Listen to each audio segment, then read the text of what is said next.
Salmo 127, Ezequiel e Janaína. Primeiramente, valorizem a vida espiritual. Fico muito feliz porque vocês têm voltado, no caso de Ezequiel, a Janaína tem se decidido, logo vai batizar. Isso é muito bom, é gostoso, é prazeroso. Logo os meninos serão batizados também, isso é ótimo.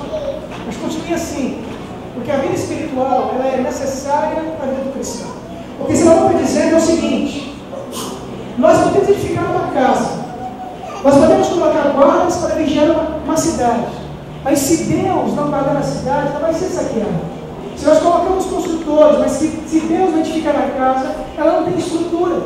Daí ele não isenta o trabalhador e nem isenta o guarda, mas diz, é ele que dá a força para o guarda, é ele que dá condições da casa ser edificada.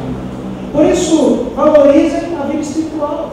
Continue nessa caminhada que vocês estão iniciando ou reiniciando, firmes e fortes.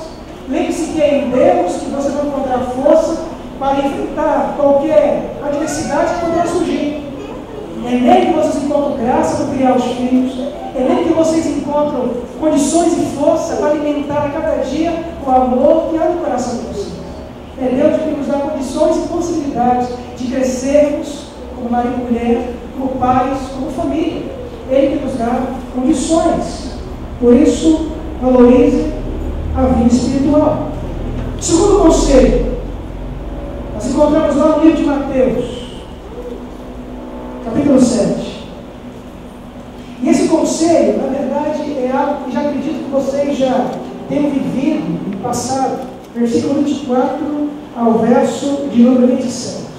Disse Jesus o seguinte: todo aquele, pois, que ouve essas minhas palavras e as pratica, será comparado a um homem prudente que edificou a sua casa sobre a rocha. Caiu a chuva, transbordaram os rios, sopraram os ventos e deram com ímpeto contra aquela casa que não caiu, porque foi edificada sobre a rocha. E todo aquele que ouve essas minhas palavras e não as pratica, será comparado a um homem insensato que edificou a sua casa sobre a areia. E caiu a chuva, transbordaram os rios, sopraram os ventos e deram com ímpeto contra aquela casa, ela desabou, sendo grande a sua ruína. O primeiro conselho que eu a vocês é que vocês devem valorizar a vida espiritual. Como disse Salomão, é o Senhor que edifica a casa. É o Senhor que nos dá condições e possibilidades de viver as nossas vidas, como marido e mulher, como pais. Ele que nos dá condições, Ele que guarda a cidade, Ele que edifica a casa. É nele que você vai encontrar força e ajuda a cada instante, a cada momento. Mas o segundo ponto, ou o segundo conselho, que eu quero deixar para vocês, é que vocês também não devem estabelecer o casamento de vocês longe da realidade. Apesar de vocês já terem essa experiência, que vocês já viveram, já passaram por situações de adversidade. O que Cristo está dizendo nesse texto aqui é que as tempestades, ela não escolhe casa. O texto diz que ela vem tanto sobre o justo quanto sobre o injusto. Por isso é necessário que, ao começar uma nova etapa, a gente entenda que a nossa realidade, nessa nova realidade, virão tempestades. É por isso que o primeiro ponto é necessário. E quando elas vierem, Cristo diz que é no Senhor que nós encontramos força para enfrentar essas tempestades. Mas quando a gente evita, está aqui, toda apaixonada. Quando a gente evita esta realidade, a gente às vezes começa a viver ou passar, ou talvez não viver tudo aquilo que a gente sonha e deseja. Vocês estão começando duas etapas novas. A primeira etapa é a própria relação de vocês com Deus. A outra etapa é oficializar a relação de vocês. É, sem dúvida alguma, uma etapa diferente, nova, em dois ambientes diferentes. Mas a realidade, ou a realidade normal das tempestades, elas vão continuar existindo. Por isso, valorize a vida espiritual. Por isso, estabeleça a vida de vocês em palavras de realidade. Terceiro conselho que dou a vocês, também palavra de Jesus. Capítulo 19 de Mateus. Vieram a ele alguns fariseus, experimentaram, perguntando: é lícito ao marido repudiar sua mulher por qualquer motivo? Então respondeu ele: não tens lido que o Criador, desde o princípio, os fez homem e mulher, e que Deus, que disse, por essa causa deixará o homem, pai e mãe, e se unirá à sua mulher, tornando-se os dois uma só carne? Aí Cristo disse: de modo que já não são mais dois, porém uma só carne. Portanto, o que Deus ajuntou, não separe o homem.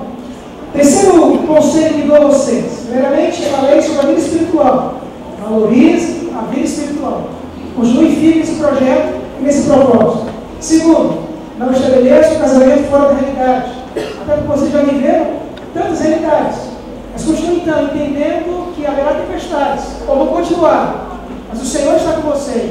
Por isso, continue nele. Para que vocês possam estar firmes no Senhor. Vocês, nessa noite, vocês fazem diante de Deus e com as pessoas que estão aqui um compromisso. Uma aliança. E uma aliança que vocês precisam entender que deve estar acima até mesmo dos próprios sentimentos. É um compromisso que vocês fazem um com o outro, tendo Deus como testemunha. Daí essa aliança que vocês fazem também é com o Senhor. Por isso é preciso que vocês valorizem esse compromisso, que vocês lutem por esse compromisso. Vivemos um período da nossa história, talvez não diferente de outros períodos também, mas tem se aflorado, onde as pessoas já não têm valorizado, ou parece que têm lutado para ser filhos. Vocês têm Cristo no coração de vocês, e esse compromisso que vocês fazem com o Senhor. Por isso, vocês precisam lutar para que possam ser fiéis.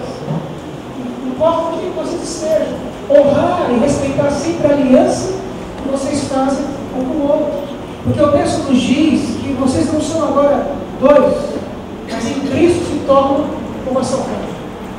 É uma aliança, um compromisso eterno. É um compromisso de fato que vocês fazem com o Senhor. Em quarto lugar, ou um quarto conselho que dou a vocês, livro de Tito, capítulo 2, uma palavra de Paulo, versículo 3 a 5.